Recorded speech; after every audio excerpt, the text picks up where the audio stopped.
Hello friend, welcome back. मैं Rakesh Kumar pharmacist. मैं आज बात करने वाला हूं, आपके सामने यहाँ पर दिख रहा होगा जो वेलपिरिन कोरोना आता है 300 टेबलेट, इसके विषय में डिटेल बात करने वाला हूँ। इसके क्या यूजेस हैं, क्या साइड इफेक्ट है, क्या कंपोजिशन मिलकर बनाया, इसको यूज करने के तरीके क्या हो सकते हैं, कैसे काम करता है बॉडी में, किन किन कंडीशनों में इसको यूज किया जाता है, या फिर इसको अगर आप लंबे समय तक बहुत ज़्यादा ले रहे हैं तो क्या समस्या देखने को मिल सकती है, सब कुछ मैं आज डिटेल बात करने वाला हूँ। तो सबसे पहले इसकी आइए हम MRP की बात कर लेते हैं। इसकी MRP जो है 116 रुपये पर 15 टेबलेट्स की आती है। आइए इसकी हम पैकेजिंग भी दिखा देते हैं आपको। इस तरीके से देखिए, इसकी पैकेजिंग इस तरीके से देखने को आपको मिल जाती है, किसी भी मार्केट में आपको आसानी से मिल जाता है, जो कि 300 mg में भी ये है। इसकी MRP 116 रुपये पर 15 टेबलेट की MRP है। तो फ्रेंड अब आइए इसकी हम सबसे पहले इसके ऊपर रिटन है उसकी हम बात करें तो इसके ऊपर रिटन है कंट्रोल रिलीज टेबलेट। तो सबसे पहले हम बात करते हैं कंट्रोल रिलीज टेबलेट होती क्या है।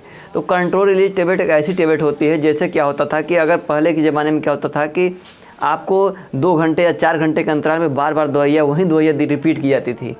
तो अब क्या हुआ, वही मेडिसिन को NDDS के अंतर्गत चलाया गया, बनाया गया, नोवेल ड्रग डिलीवरी सिस्टम के द्वारा।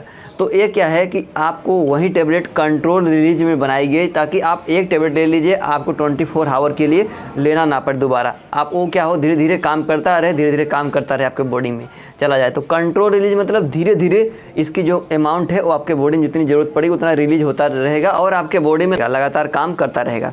तो फ्रेंड अब आइए इसकी हम कंपोजिशन की बात करते हैं, उसके अनुसार यूज की डिटेल समझते हैं। तो इसमें 2 मेन कंपोनेंट मिलकर बनाए जाते हैं, जो कि एक सोडियम वेलप्रोएट है और वेलप्रोइक एसिड। 2 कंपोनेंट मिलकर बनाया गया, जिसकी अगर कंपनी की हम बात करें सनोफी फार्मास्यूटिकल कंपनी इसको प्रिपेयर करती है। तो फ्रेंड अब आइए इसकी यूज की डिटेल बात करते हैं। तो फ्रेंड मेनली ये यूज किया था एपिलेप्सी की कंडीशन। एपिलेप्सी की अगर हम थोड़ा सा डिटेल में बात करते हैं, जिसको हम अपने गाँव की भाषाओं में या फिर हिंदी भाषाओं में मिर्गी बोलते हैं, उन कंडीशनों में इसको यूज किया जाता है, जिसको हम दौरे भी बोल सकते हैं। जिसमें क्या होता है, पेशेंट जो होता है वो कभी भी ये नहीं फील नहीं कर पाता है क्या चीज़ें कर रहा है, किस सिचुएशन में है, उसको कुछ भी चीज़ें नहीं पता होता। एक तरीके से समझ सकते हैं बेहोशी हालत में बहुत ज़्यादा उसके जो शरीर होती है उसमें क्या हो रहा है, ऐठन स्टार्ट हो जाती है, जिसके कारण उसको कुछ भी चीज़ें पता नहीं रहती है। और फ्रेंड बाईपोलर डिसऑर्डर में यूज किया जाता है, और माइग्रेन हेडेक, किसी को बहुत ज़्यादा चक्कर आते हैं तो ऐसे कंडीशनों में इसको यूज किया जाता है। अब हम आइए थोड़ा सा समझते हैं बाईपोलर जो डिसऑर्डर होते हैं वो किस तरीके से होते हैं, क्या होते हैं, उसमें कैसे यूज किया जाता है।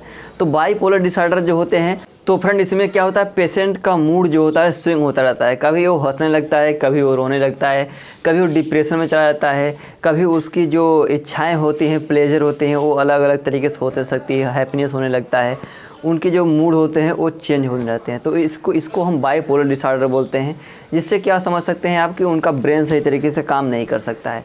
तो फ्रेंड आइए थोड़ा सा हम इस पर डिटेल बात कर लेते हैं कि आखिरकार ये होता क्यों है। तो एक कंडीशन 2-4 मैं कंडीशन बता दे रहा हूँ, इससे आप समझ सकते हैं। जैसे क्या होता है, कभी कभी आपके ब्रेन में ब्लड क्लॉटिंग हो जाती है। ब्लड क्लॉटिंग मीन्स अगर हम बात करें तो ब्रेन में आपको कुछ खून का जम जाना, थक्का जम जाना, जिसके कारण होता है। और फ्रेंड कभी कभी न्यूट्रिशन सही तरीके से ब्रेन में न पहुंचना, न मिल पाना, ब्रेन को चलने के लिए जितनी एनर्जी की ज़रूरत पड़ती है उतना एनर्जी न मिल पाना, इसके कारण भी हो सकता है।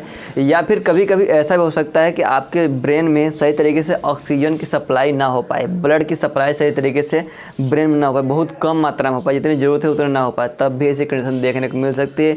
या फिर फ्रेंड कभी कभी बहुत हायर एक्सीडेंटल कंडीशन में अगर बहुत ज़्यादा इसमें ब्रेन में चोट लग जाती है, बहुत ज़्यादा सूजन हो जाती है, तो ऐसे कंडीशनों में भी ये कंडीशन आपको देखने को मिल सकती है।